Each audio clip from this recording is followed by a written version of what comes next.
ನಮಸ್ಕಾರ, welcome to my channel. ಯಾರೆಲ್ಲ ಹೊಸದಾಗಿ ನೋಡ್ತಾ ಇದ್ದೀರಾ ಸಬ್ಸ್ಕ್ರೈಬ್ ಮಾಡ್ಕೊಳ್ಳಿ, ಲೈಕ್ ಮಾಡಿ, ಶೇರ್ ಮಾಡಿ. ಬೂದ್ಗುಂಬಳಕಾಯಿ ಬಳಸ್ಕೊಂಡು ಬರೀ ಮಜ್ಜಿಗೆ ಹುಳಿನೇ ಅಲ್ಲ, ಈ ರೀತಿ ಸಾಂಬಾರು ಮಾಡೋದನ್ನು ತುಂಬ ರುಚಿಯಾಗಿರುತ್ತೆ. ಮತ್ತೆ ಮತ್ತೆ ತಿನ್ನಬೇಕು ಅನಿಸೋದಂತೂ ಖಂಡಿತ. ಬನ್ನಿ ಅದು ಹೇಗೆ ಅಂತ ಮಾಡೋಣ. ಗ್ಯಾಸ್ ಆನ್ ಮಾಡಿ ಬೇಳೆ ಬೇಯಿಸ್ಕೊಂಡು ಬಿಡೋಣ. ಕುಕ್ಕರ್ ಇಟ್ಕೋತಾ ಇದ್ದೀನಿ, ಚಿಕ್ಕ ಕುಕ್ಕರ್ ಇದೆ. ಅದಕ್ಕೆ ಒಂದು ನೀರು ಹಾಕ್ಕೊಂಡು ಅರ್ಧ ಕಪ್ ಬೇಳೆ ಹಾಕ್ಕೊಂಡು ಕೂಗಿಸ್ಕೊತೀನಿ. ಇದು ಚಿಕ್ಕದಿರೋದ್ರಿಂದ 3-4 ಸಲ ಕೂಗಿಸ್ಬೇಕು, ಚೆನ್ನಾಗಿ ಬೇಯುತ್ತೆ. ಅದಕ್ಕೆ ಸ್ವಲ್ಪ ಅರಿಶಿನದ ಪುಡಿ ಹಾಕ್ಕೊಂಡು ಲಿಡ್ ಕ್ಲೋಸ್ ಮಾಡಿ ಕೂಗಕ್ಕಿಡ್ತೀನಿ. ಇದು ಕೂಗುವಷ್ಟರಲ್ಲಿ ಸ್ವಲ್ಪ ತರಕಾರಿ ಮತ್ತು ಸ್ವಲ್ಪ ಮಸಾಲೆ ಎಲ್ಲ ಹುರಿದು ರೆಡಿ ಮಾಡ್ಕೊಳ್ಳೋಣ. ಈಗ ನಾನು 1 kg ಬೂದ್ಗುಂಬಳಕಾಯಿ ತೊಗೊಂಡಿದ್ದೀನಿ. ಅದನ್ನೆಲ್ಲ ಕ್ಲೀನ್ ಮಾಡಿಕೊಂಡು ಚಿಕ್ಕ ಚಿಕ್ಕ ಹೋಳು ಮಾಡಿಕೊಂಡು ಇಟ್ಕೋತೀನಿ. ಮೀಡಿಯಮ್ ಆಗಿರಲಿ. ನೋಡಿ, ಎಲ್ಲ ರೆಡಿಯಾಗಿದೆ. ಈ ಹೋಳು ಇದೇ ಥರ ಇದ್ದರೆ ಬೆಂದಾಗ ಸಾಫ್ಟ್ ಆಗಿಬಿಡುತ್ತೆ. ಈಗ ಒಂದು ಪ್ಯಾನ್ ಇಟ್ಕೊಂಡು ಮಸಾಲೆ ಹುರ್ಕೊಳ್ಳೋಣ. 6-7 ಒಣಮೆಣ್ಸಿನ್ಕಾಯಿ, ಒಂದು 4 ಕರಿಬೇವಿನ ಸೊಪ್ಪು, ಸ್ವಲ್ಪ ಎಣ್ಣೆ ಬಿಟ್ಕೊಂಡು ಕೆಂಪು ಮಾಡಿಕೊಂಡು ಜಾರಿಗೆ ಹಾಕ್ಕೊಳ್ಳೋಣ. ನಂತರ ಸ್ವಲ್ಪ ಮಸಾಲೆ, 2 ಸ್ಪೂನ್ ಧನಿಯಾ,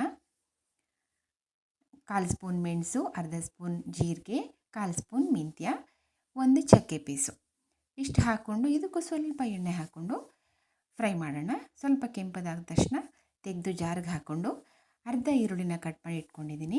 ಅದಕ್ಕೂ ಸ್ವಲ್ಪ ಎಣ್ಣೆ ಹಾಕ್ಕೊಂಡು ಸ್ವಲ್ಪ ಕೆಂಪಿಗೆ ಫ್ರೈ ಮಾಡೋಣ. ಆಗಿದೆ, ಅದನ್ನು ಜಾರಿಗೆ ಹಾಕ್ಕೋತೀನಿ. ಕೊನೆಗೆ ಅರ್ಧ ಸ್ಪೂನ್ ಅಕ್ಕಿ, ಅರ್ಧ ಸ್ಪೂನ್ ಕಡಲೆಬೇಳೆ ಸ್ವಲ್ಪ ಫ್ರೈ ಮಾಡಿಕೊಂಡು ಮಿಕ್ಸಿ ಜಾರಿಗೆ ಹಾಕೊಳ್ಳೋಣ. ಈಗ ನೋಡಿ, ಇದಕ್ಕೆ ಸ್ವಲ್ಪ 1 ಹಿಡಿ ಕಾಯಿ ತುರಿ ಹಾಕ್ಕೋಬೇಕು. ಹಾಕ್ಕೋತಾ ಇದ್ದೀನಿ. ಸ್ವಲ್ಪ ನೀರು ಹಾಕ್ಕೊಂಡು ರುಬ್ಬಿ ಎತ್ತಿಟ್ಕೊಳ್ಳೋಣ ಸೈಡಲ್ಲಿ. ಈಗ ಒಗ್ಗರಣೆ ಹಾಕೋಣ. ಕುಕ್ಕರ್ ತೊಗೊಂಡಿದ್ದೀನಿ. 1 ಸ್ಪೂನ್ ಎಣ್ಣೆ ಹಾಕೋತಾ ಇದ್ದೀನಿ.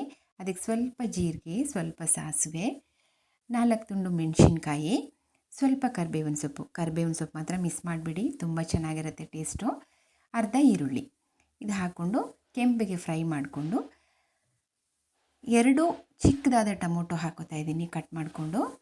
ಅದು ಸ್ವಲ್ಪ ಫ್ರೈ ಆಗಲಿ, ಸ್ವಲ್ಪ ಸ್ಮ್ಯಾಶ್ ಆಗಲಿ.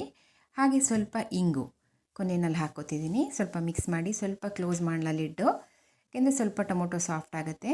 ಈಗ ನೋಡಿ, ಸ್ವಲ್ಪ ಸಾಫ್ಟ್ ಆಗಿದೆ.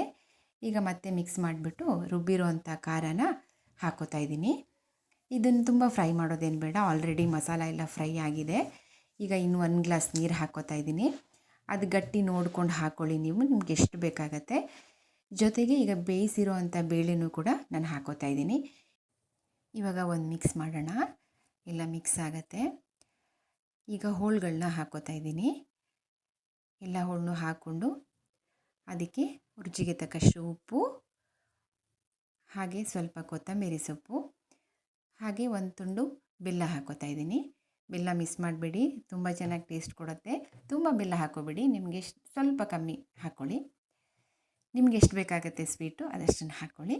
ಈಗ ಸ್ವಲ್ಪ ಹುಣಸೆ ಹುಳಿ ಬಿಡಬೇಕು. ಇದಕ್ಕೆ ಸ್ವಲ್ಪ ಹುಣಸೆ ರಸ ಬಿಡ್ತೀನಿ. ಉಪ್ಪು, ಹುಳಿ, ಖಾರ, ಸಿಹಿ ಎಲ್ಲನೂ ಸೇರಿರುತ್ತೆ. ಇದಕ್ಕೆ ತುಂಬ ಚೆನ್ನಾಗಿರುತ್ತೆ. ಈಗ ಬೇಯಕ್ಕೆ ಇಟ್ಟಿದ್ದೀನಿ. ನೋಡಿ, ಕುದಿ ಬರ್ತಾ ಇದೆ ಆಗಲೇ.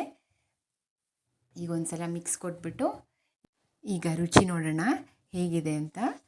ಎಲ್ಲ ಮಸಾಲೆನೂ ಪರ್ಫೆಕ್ಟಾಗಿದೆ. ನಾನು ಇನ್ನೇನು ಆ್ಯಡ್ ಮಾಡಲ್ಲ ಇದಕ್ಕೆ.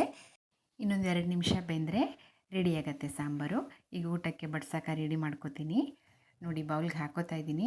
ಆ ತಿಕ್ನೆಸ್ ನೋಡಿ ಎಷ್ಟು ಚೆನ್ನಾಗಿ ಬಂದಿದೆ ಅಂತ. ಈ ಅಕ್ಕಿ ಮತ್ತು ಕಡಲೆಬೇಳೆ ನಾವು ಬಳಸೋದ್ರಿಂದ ಆ ತಿಕ್ನೆಸ್ ಬರುತ್ತೆ. ನಾವು ಕಡಲೆ ಹಾಕೋದಿಲ್ಲ ಅಲ್ಲ ಸಾಂಬಾರಿಗೆ, ಅದಕ್ಕೆ ತುಂಬ ಚೆನ್ನಾಗಿದೆ. ನೋಡೋಕ್ಕೂ ರುಚಿನೂ ಅಷ್ಟೇ ತುಂಬ ಚೆನ್ನಾಗಿರುತ್ತೆ. ಮಾಡಿ ಎಲ್ಲರಿಗೂ ಬಡಿಸಿ ಹೇಗಿದೆ ಅಂತ ತಿಳಿಸಿ. Thank you.